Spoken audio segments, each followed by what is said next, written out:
Light up Niagara Falls and get your popcorn ready. It's round 2, game 1 of the Buffalo Sabres versus the Montreal Canadiens. Hi, I'm Nick. This is 10 Minutes with Nick, and pumped.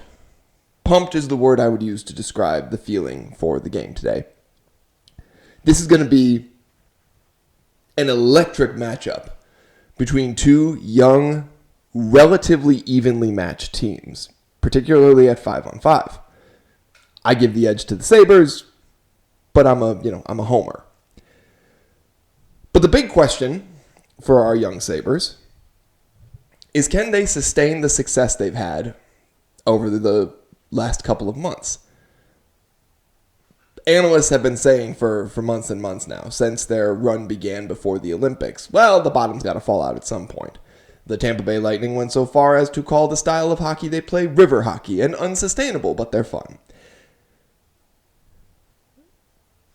But the Sabres have sustained the success regardless. And the question is, why? What is different about these Sabres? There's a simple answer to start that's not reflected in statistics, it's not reflected in the measurements, but it's grit. Simply put, for whatever reason, whatever they started doing, maybe Rasmus Dahlin was right and they just started drinking beers together, I don't know, but this team just got more cohesive and tougher. Meaning there never is anything on the ice that goes unanswered. As simple as nobody is left on an island when they do something like, say, go into the corner after the puck. Nobody is left, no member of the Buffalo Sabres is left on an island to just fight it out for themselves, right? We saw it in Game 6 of the Boston Bruins Sabres game where Josh Doan sprinted after the puck, and trailing him were two Sabres, including Zach Benson, who Doan was able to center the puck to. Benson was able to bury the goal. And when McAvoy of the Boston Bruins threw just an absolutely wicked elbow into Josh Doan's head after he centered the pass, Benson remembered that and tripped Mr. McAvoy later on, which then led to McAvoy karate chopping with his stick down onto Benson, and Benson cackling like a hyena. But that's an element of that grittiness, right? Zach Benson, Josh Doan, these guys aren't your starting guys. They're the exact guys who, in my review of Game 2, when I said that, your stars need to stay out of the muck, if your guys are going to get dirty, you need your third or fourth line guys to do it. They're the ones doing it, right? That was the correct line to, Zach Benson is the right guy to scrap it up, even though he's like 5 feet tall. But the grit goes top to bottom. The top line guys say, hey, we're not afraid to mix it up with you. We just don't have to. And the bottom line guys say, hey, I remember what you did to our top line guys. I'm coming after you. It's grit. Plain and simple. It's cohesiveness.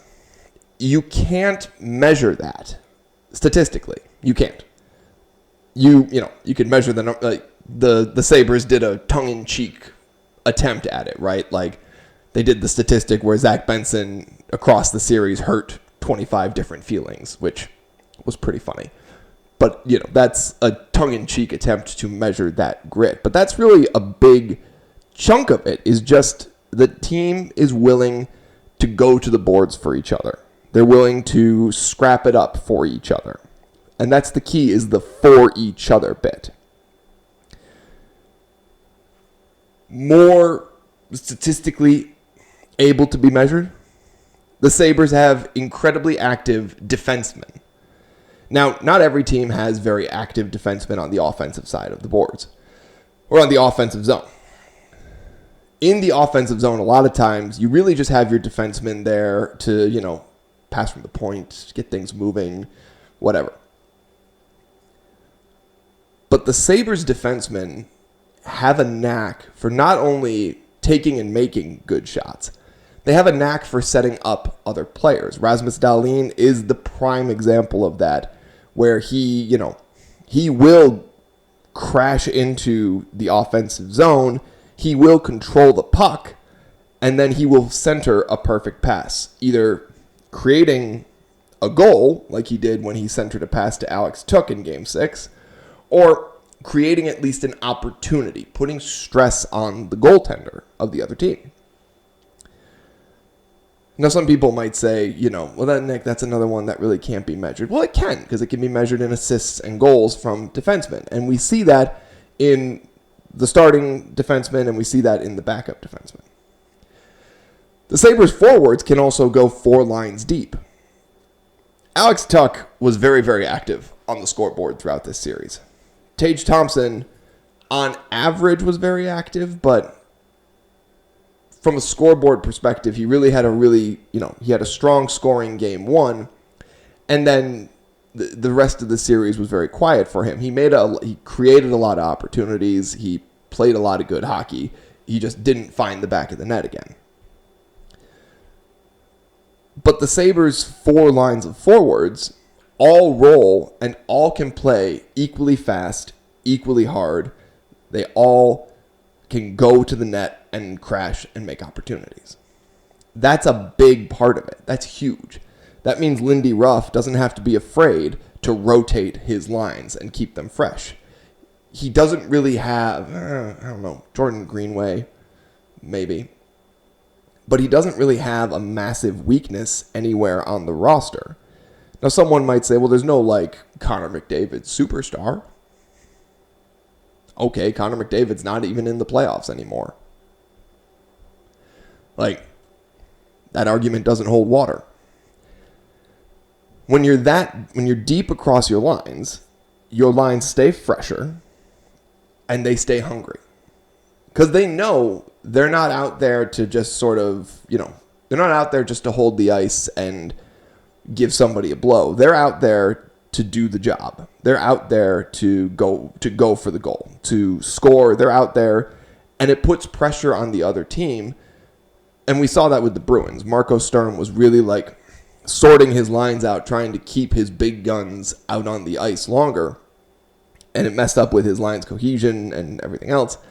And the Sabres just kind of kept rolling with the same groups. Same defensemen cycled in, same forwards cycled in. That's relentless hockey.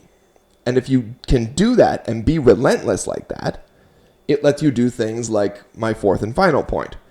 Why can the Sabres sustain their success? Because they have an absolutely nasty forecheck. Even if the Sabres, even if the other team takes the puck in the offensive zone, the Sabres' forecheck is absolutely nasty.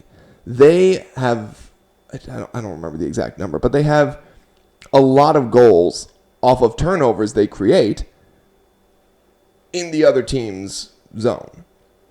They don't have the puck, but they create opportunities off of what the other team does. And, even again, they may not go in, but when the goalie starts facing 2-on-1s, 2-on-1s, 3-on-2s, different setups, he's all of a sudden nervous.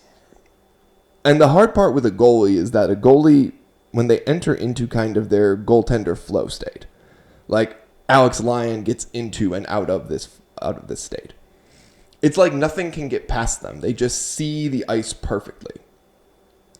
The only way you can bump a really good goaltender, and all the goalies that are left at this point are really good goaltenders, the only way you can bump them out of that flow state is to create odd man rushes.